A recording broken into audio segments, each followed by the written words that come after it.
Hi viewers, welcome to our channel. ప్రస్తుతం మనతో పాటు ప్రముఖ పొలిటికల్ అనలిస్ట్ మంది రామారావు గారు ఉన్నారు. వారితో ఒకసారి మాట్లాడదాం. సార్ నమస్కారం. నమస్తే బాబు. సార్, గుడివాడలో అన్నా క్యాంటీన్ ఓపెనింగ్ కి అక్కడికి వెళ్ళిన సీఎం చంద్రబాబు నాయుడు గారి రాక వల్ల అక్కడ మాజీ మంత్రిగా ఉన్న కొడాలి నాని అక్కడ నుంచి జంప్ అయిపోయారు, పరారైపోయారు, అసలు సైలెంట్ అయిపోయారు, అసలు ఉన్నారా లేరా అన్నట్టు ఒక వార్త అయితే వైరల్ అవుతుంది సార్. మరి దీని గురించి ఏ విధంగా చూస్తారు? దీన్ని నిజంగా చంద్రబాబు నాయుడు గారు ఎంట్రీతో వెళ్ళిపోవాల్సి వచ్చిందా కొడాలి నాని గారు? మరి ఆ విధంగా ప్రచారం అవుతున్న వార్తలపైన మీ ఒపీనియన్ మీరేం చెప్తారు? ఇక్కడ మనం రాజకీయాలకి అతీతంగా చెప్పుకుందాం. ఇక్కడ రాజకీయంగా చంద్రబాబు నాయుడు ఒక మెట్టు ఎక్కాడు, తన పంతం నెరవేర్చుకున్నాడు. ఆ రోజు చంద్రబాబు నాయుడు ఏమన్నాడో, నిన్ను దరిదాపుల్లో లేకుండా చేసేస్తానన్నాడు. నువ్వు ఎక్కడ ఉండాలో అక్కడ ఉంటావని పరోక్షంగా వార్నింగ్ ఇచ్చాడు. ఆయన అన్న మాటలన్నీ కూడా నెరవేర్చుకొని ఒక చాలా శుభ సందర్భం ఏర్పడింది.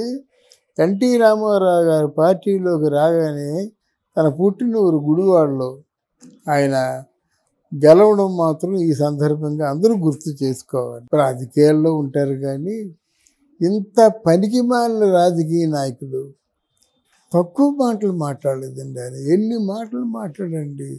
ఆ పార్టీ తీర్థం పుచ్చుకుపోని చంద్రబాబు నాయుడు ఇవ్వలేదు, ఈయన ఇచ్చాడు. ఆ పార్టీ తీర్థం పుచ్చుకొని ఆ పార్టీలో పెరిగి నువ్వు ఇన్ని మాటలు మాట్లాడుతున్నావంటే నువ్వెంత ద్రోహివి పార్టీకి. తర్వాత ఒక్క మాట, పప్పుగాడు, పెద్ద పప్పుగాడు, 420 గాడు, ఏదో ఏదో ఇలాంటి మాటలు మాట్లాడేవాడిని ఇంకా ఆయన సహనం ఇంతవరకు తీసుకొచ్చింది కానండి. ఏమైతే అయింది వాటి ఎందుకండి రాజకీయాల్లో ఉండి ఇది మాట్లాడాక నన్ను టచ్ చేసి చూడని లేపేస్తా అన్నాడు. ఏం చేశాడు? ఏమి లేపాడు? ఎందుకు ఈరోజు పారిపోవాల్సిన అవసరం వచ్చింది? ఒక చిన్న దర్శించని ఎవరు ఉన్నారండి, ఒక చిన్న పిల్లలు వచ్చి ఒక కొడాలి నాని ఇంటి ముందుకు వచ్చి కోడిగుడ్లు విసిరి సవాల్ చేశాడు. నీ అబ్బకి నీ అమ్మకి పుట్టుంటే బయటికి రారా చూసుకుందాం అన్నాడు. ఏం పీకావు నువ్వు? ఈ మాటలు ఎందుకు అనిపించుకోవాలి? దాని మూలాధారం నీ మాటలే కదా. ఎంతకాలం ఉండిపోతా అనుకున్నావు? 30 ఏళ్ళు ఉండిపోతా అనుకున్నావా? మళ్ళీ నువ్వు రాజకీయాల్లోకి రాగలవా? నీకు రాజకీయ భిక్ష తిరుగుతుందా? ఈరోజు ఏం బాగుకున్నావు అంటే వైఎస్ఆర్ మనకు జగన్మోహన్ రెడ్డి తాలూకు ఫెయిల్యూర్కి కారణం, ప్రధాన కారణం నువ్వని జనం చీకొడుతున్నారు, ఖండించి ఉమ్మేస్తున్నారు. ఇదే బాగుకున్నావు, అంతకంటే ఇంకేముంది? ఆస్తులు సంపాదించుకోవచ్చు ఏదో క్యాదినెలో, మన కోడి పందాలు ఇట్లాంటి కొంచెం సంఘ వ్యతిరేక పనుల్లో సంపాదించుకోవచ్చు. అది కాదు కదా. నీకు ఇంతకాలం 4 దఫాలుగా గెలిచావు. ఏం పేరు వచ్చింది? ఈ దఫా గెలిచావు, నీ పేరు వైరల్ అయింది. ఎలాగైంది? ఒక దౌర్భాగ్యుడి కింద. అంతకంటే పెద్ద మాటలు మనం మాట్లాడకూడదు. దౌర్భాగ్యుడి కింద అంటే భాగ్యం అంటే ఇక్కడ పేరు మాట. ఆ భాగ్యహీనుడుగా, భాగ్యం అంటే కీర్తి ప్రతిష్టలే కదండి. అందుకనే దౌర్భాగ్యుడా అంటారన్నమాట. కీర్తి ప్రతిష్టల్ని నువ్వే చంపుకున్న వాడిని అలాగంటారు. అయిపోయి కదా. ఇప్పుడు ఎక్కడున్నావు నువ్వు? గుడివాడలో. పోనీ ఏ ఊర్లో ఉన్నావు? పోనీ నువ్వును వల్లభనేని వంశీ కలిపి ఎన్టీఆర్కి రాయబారం పంపారు. నీకు సమాధానం ఇచ్చాడా? ఎవరి అండ చూసుకొని పేటరేగిపోయావో వాళ్ళ తాలూ కనీసం ఓదార్పు నీకు లభించిందా? ఇవన్నీ నువ్వు గుండె మీద చేసుకొని ఆలోచించాలి, మనం చెప్పవలసినవి కావు. కానీ చంద్రబాబు నాయుడు మాత్రం యాబ్సల్యూట్లీ రాజకీయం చేస్తున్నాడు. యాబ్సల్యూట్లీ రాజకీయం. మాట నిలబెట్టుకున్నాడు. అర్థమైందా? గుడివాడ వస్తా అన్నాడు, అక్కడే నేను ఛాలెంజ్ నెరవేర్చుకుంటా అన్నాడు. ఇవన్నీ నెరవేర్చుకున్నాడు. చంద్రబాబు నాయుడు గారు ఒక మెట్టు ఎక్కారు. వీళ్ళు అసలు అక్కడ వాళ్ళు బేరీజ్ వేద్దామన్నా సరే కొడాలి నాని కనిపించకుండా పోయాడు. సో ఇప్పుడు అంటే ఈ న్యూస్ని కొంతమంది వాళ్ళు వైసీపీ వాళ్ళు అసలు కొడాలి నాని ఎక్కడికి పోలేదు, అక్కడే ఉన్నారు, అనవసరంగా దీన్ని చంద్రబాబు నాయుడు గారిని ఎలివేట్ చేయడానికి ఇదంతా చేస్తున్నట్టుగా వాళ్ళు మాట్లాడుతున్నారు. వాళ్ళ వెబ్సైట్ వాళ్ళ ప్రచారం జరుగుతుంది. వాళ్ళు మాట్లాడతారండి. ఇప్పుడు ఇంకోటి చెప్తున్నాను నేను, తెలుగుదేశం వెబ్సైట్ కంటే జగన్మోహన్ రెడ్డి వెబ్సైట్ చాలా తెలివిగా ఉంది. ఎంత ఒక మర్డర్ చేసేసుకున్నా లేదు, ఆవిడ పొడి చేసుకుంది ఆత్మహత్య అంటారు. ఆత్మహత్య అంటే బట్ట తీసి పక్కన పెట్టండి, వాళ్ళు మద్దతు చేస్తారు కనుక అది చెప్పరు.